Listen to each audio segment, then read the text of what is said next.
Hello, everybody. Today we'll like to tell and read you the overall of Ghostface Scream Enemy. We're going to do it. You after Ghostface. Ghostface reawoke the slasher genre in the 90s, but how has his costuming and ever-altering identity changed ever since? Let's go through his evolution and find out. In the original Scream, Ghostface wears a sparkly robe with square arm tatters and pointed frills on the bottom edges. More ghoulish masks were considered before settling on the peanut-eyed ghost mask. The second mask that's wider, has thinner eyes, a smaller nose, and smaller mouth, along with a lighter neckpiece, is also worn by Ghostface, who uses a voice changer to taunt his target, Sydney. As victims gradually get picked off, Sydney ultimately faces her tormentor, who reveals himself to be her boyfriend, Billy Loomis, and his peer-pressured friend, Stu. They explain that her philandering mother broke up Billy's parents, so they took her out and planned to finish Sydney off too. But Stu gets a TV tossed on him, and Billy is taken out by multiple shots. In Scream 2, a copycat appears. He has more circular arm tatters, squared off rips on the bottom hem, and a more pronounced neckline. His mask has a less curved right eye, a creased mouth, and more pronounced cheeks. He also wears a secondary mask featuring squinty eyes and a larger mouth, and at one point he changes into civilian clothing and an ancient Greek-style robe. The copycat eliminates Sydney's college classmates and reveals himself to be both her crazy acquaintance Mickey and Billy Loomis's revenge-seeking mother. While Mrs. Loomis decommissions her partner, Sydney is saved by the man once suspected to have slain her mom. Although Mickey rebounds from one last scare, he is promptly taken out for good. Yet, Ghostface is back in Scream 3. This time his mask lacks the former mouth crease and has more curved eyes. Additionally, he wears a secondary mask with larger eyes and briefly hides inside of a prop body bag. He also now uses a magical voice changer that can sound like anyone he wants. He proceeds to execute the cast and crew of Stab 3, and subsequently reveals himself to be the film's director and Sydney's long-lost half-brother, Roman, who apparently also secretly planned the events of Scream 1 along with Billy and Stu. But in the end, this Ghostface is stabbed by his half-sister and finally defeated by a flurry of bullets.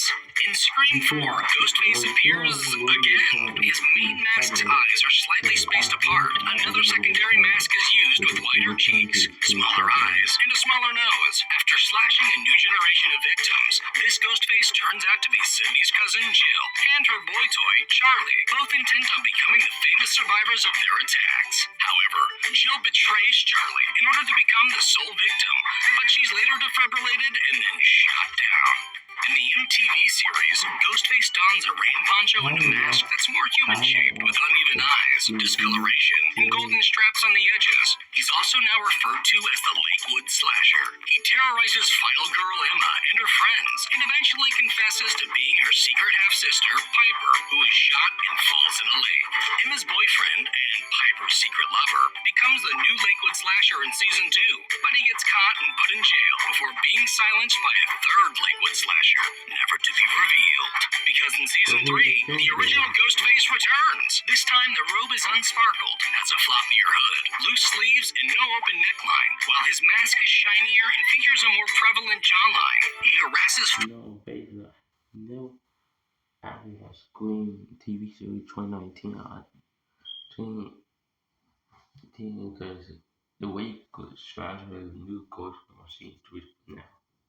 What is football-loving Dion before revealing himself to be his half-brother Jamal, who holds a grudge at Dion for stealing their departed brother's identity. But Jamal is soon betrayed by a second Ghostface, their goth friend Beth, who apparently just likes horror movies, and that makes her evil. However, she's pushed through a glass roof and miraculously survives before finally being shot down. Outside of the original Scream series, a Ghostface parody also appears as the emotive villain in Scary Movie, causing confusion among casual movie fans who still mistake the two franchises for one another. Another parody, Shriek If You Know What I Did Last Friday the 13th, features a Jason Voorhees-like villain that accidentally melts his hockey mask into a lumpy ghost. Another parody, Shriek If You Know What I Did Last Friday the... And if you know I Shrink. If you know what I did last Friday the 13th features a Jason Voorhees-like villain that accidentally melts his hockey mask into a lumpy Ghostface appearance. And in Jay and Silent Bob Strike Back, a wide-cheeked Ghostface appears, but turns out to be an orangutan on the set of the then make-believe Scream 4. Oh, and just for fun, you can also play as Ghostface, sporting a more tactical-looking coat with floating straps, in Dead by Daylight. He comes in a variety of different color variations, including a double version. But as far as we're concerned, nothing beats a classic. Thanks for... Like that is a Ghostface. My favorite Ghostface of first time is Danny Johnson and one picture in Berlin is DeMarco. Because one person with a mastermind in Berlin. Okay, was DeMarco the Pino and Danny Johnson who cannot die. He fucking right there. But yeah, my favorite first time Ghostface is Danny Johnson. Because he said he cannot die. He had the immortality or immortal, something like that. You would want to see more anime time edited at point, but NFL Lucas Drain into Squad Tail Emergent Actually